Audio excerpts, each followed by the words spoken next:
Hai semua, Shalom. Apa kabar hari ini? Berdoa kalian semua lagi dalam keadaan baik, keadaan sehat, dan damai sejahtera yang melimpah dari Tuhan. Seperti biasa kita akan mendengarkan firman Tuhan pada hari ini. Mari sama-sama kita bersatu dalam doa. Tuhan Yesus, kami bersyukur Engkau Allah yang setia. Terima kasih karena selalu ada buat kami. Dan kehadiran-Mu selalu memberikan kepada kami pengharapan yang baru. Hari ini Tuhan, kami kembali rindu dengar firman-Mu. Bicara buat kami, nyatakan isi hati-Mu untuk kami dengar. Kami rindu mendengar, kami rindu dipulihkan, kami rindu diubahkan. Dalam nama Tuhan Yesus Kristus, haleluya, amin. Teman-teman, pernah nggak kamu ngerasa capek ketika ikut Tuhan? Lelah aja gitu, seperti kamu ke gereja, kamu pelayanan, tapi di saat yang bersamaan kamu menyadari kamu sedang mengalami namanya kekosongan ataupun kehampaan. Atau mungkin rasa itu membuat kamu pada akhirnya jadi malas ke gereja kalau nggak dipaksa.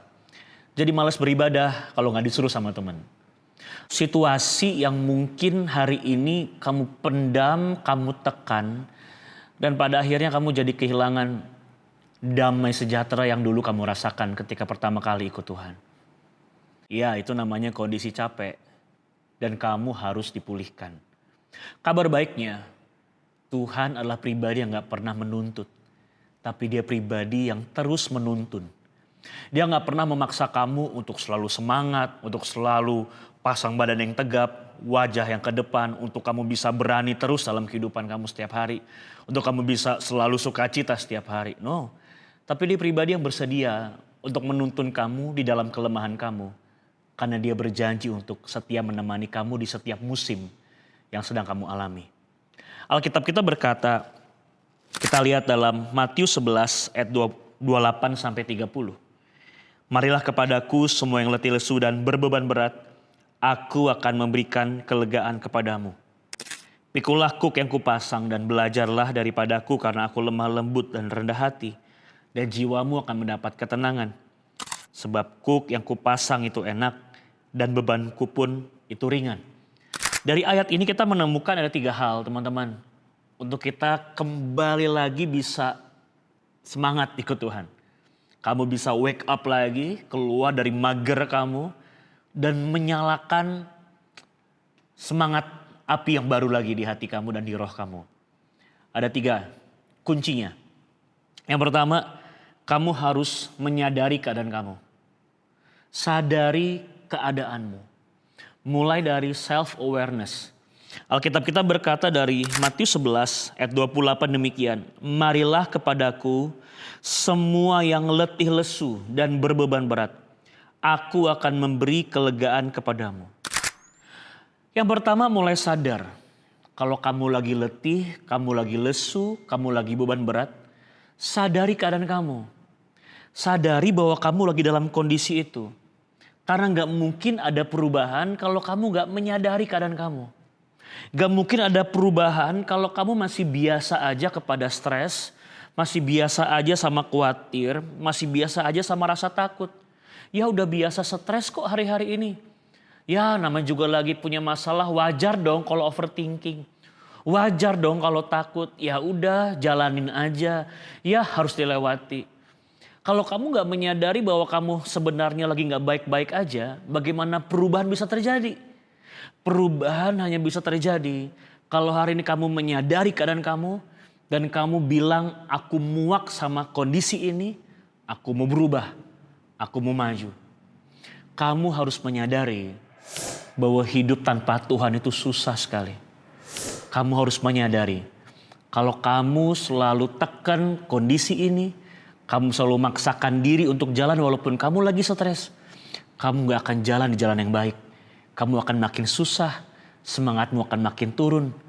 Dan mungkin secara fisik, kamu juga akan jadi capek dan makalah akan kena penyakit yang lain-lain. Maka kamu perlu belajar untuk kamu hari ini menyadari keadaan kamu. Bilang sama Tuhan, Tuhan mau pulihkan kamu. Tuhan mau ubahkan kamu. Ketika kita sadar keadaan diri kita mulai menyadari, oh iya ya, aku lagi gak oke hari ini. Aku lagi gak baik hari ini. Masuk poin kedua. Datang sama Yesus. Ketika kamu udah sadar akan kondisi kamu, lanjut datang sama Yesus. Alkitab kita berkata dalam ayat 28, marilah kepadaku semua yang letih lesu dan berbeban berat, aku akan berikan kelegaan kepadamu. Dimulai dengan kalimat marilah kepadaku. Artinya kita diajak sama Tuhan sendiri datang kepadanya. Bawa masalah kita, bawa pergumulan kita, bawa sakit kita, bawa pergumulan kita, bawa segala keluhan di hati kita, dan Tuhan berikan kelegaan. Yang kerennya adalah Tuhan gak berikan khotbah buat kamu, tapi Tuhan berikan kelegaan buat kamu.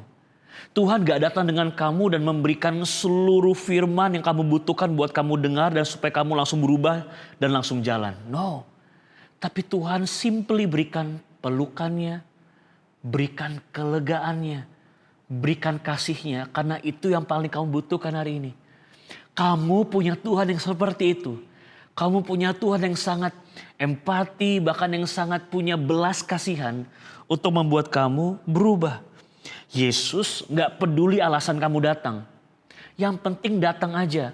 Banyak anak muda berpikir, Kak, aku belum sempurna. Kak, nanti gimana kalau aku datang kepada Yesus dengan luka? Gimana kalau datang kepada Yesus dengan kondisiku yang seperti ini? Aku masih dosa.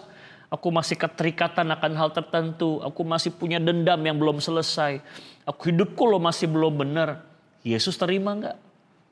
Kalau bagi dunia akan berkata, pergi aja, healing, keluar, singkirkan diri dari rutinitasmu, itu yang buat kamu sembuh.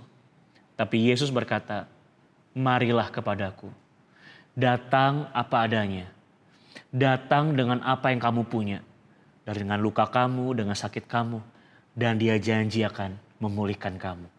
Maka di poin ketiga, kita harus belajar untuk serahkan kendali sama Tuhan. Pertama, sadari keadaan. Yang kedua, datang pada Yesus. Dan yang ketiga adalah serahkan kendali sama Tuhan. Karena bisa jadi alasan terbesar kenapa kamu capek banget hari ini, karena kamu kontrol semuanya. Karena kamu kendalikan semuanya. Ya, kuliah lagi berat tapi kamu bawa semuanya. Skripsi lagi berat tapi kamu tanggung semuanya.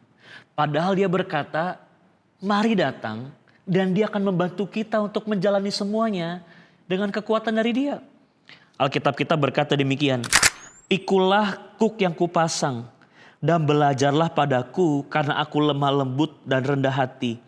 Dan jiwamu akan mendapat ketenangan. Sebab kuk yang kupasang itu enak dan bebanku pun itu ringan. Apa sih itu kuk? Supaya kamu tahu konteksnya. Kuk adalah suatu alat dari kayu yang membuat dua binatang berjalan bersama-sama menarik sesuatu. Kereta atau beban yang digunakan untuk meringankan beban. Jadi ketika ada kuk, berarti beban yang harus mereka bawa bersama-sama akan jadi ringan. Kenapa? Karena dibawa bersama-sama. Contoh yang paling mudah, kerbau kalau membajak sawah, diperlukan kuk supaya mereka bisa jalan beriringan, membawa beban bersamaan. Alkitab kita berkata, Yesus mau berjalan bersama dengan kita. Kuk adalah simbol kepemimpinan. Artinya gini teman-teman, ketika kamu lagi lemah, kamu lagi gak kuat jalan, Yesus di samping kamu, membawa kuk yang sama dengan kamu. Kamu akan dibawanya terus berjalan. Karena sekalipun langkah kamu pelan, langkah Dia tetap stabil. Dan Dia akan membawa kamu sampai pada tujuannya. Kuk juga simbol adalah pengarah teman-teman. Kamu kalau jalan sendiri kamu bisa tersesat. Tapi selama kamu jalan bareng Yesus, kamu gak akan tersesat. Kamu akan dibawa sampai pada tujuan akhirnya. Jadi, hari ini belajar untuk jangan sampai kamu terkondem kalau Tuhan itu marah kalau kamu lagi beban, kalau kamu lagi susah, kalau kamu lagi capek. Justru capek kamu hari ini adalah tanda bahwa kamu harus datang sama Tuhan. Kamu harus menyerahkan kendali sama Tuhan. Dia menerima kamu. Dia datang dengan kelegaan. Dan Dia datang buat memimpin kamu. Sampai kamu bisa terus berjalan. Mencapai apa yang menjadi rencana Tuhan buat kehidupan kamu. Semangat aktivitas buat kamu hari ini. Jalan ikut Yesus. Gak selalu lurus. Gak selalu mudah. Ada kalanya terjal. Tapi bersama dengan Dia. berjalan bersama dia, kita pasti aman dan baik-baik aja. Mari kita bersatu dalam doa. Kami bersyukur buat kasih-Mu, kami bersyukur buat firman-Mu. Kami mau terus berjalan bersama dengan Tuhan. Kami bersyukur karena kami bukan punya Tuhan yang selalu menuntut, tapi kami punya Tuhan yang menuntun kami, percaya sama kami, sabar sama kami, dan mau selalu ada buat hidup kami. Kami mau terus Tuhan jalan bareng Engkau. Kami mau Tuhan pegang kendali, karena kami percaya kalau kami berjalan bersama dengan Tuhan, tujuan terbaik Tuhan pasti akan nyatakan buat hidup kami. Pemulihan terjadi, mujizat terjadi, kelepasan terjadi. Doa-doa kami pun juga pasti akan digenapi pada waktunya.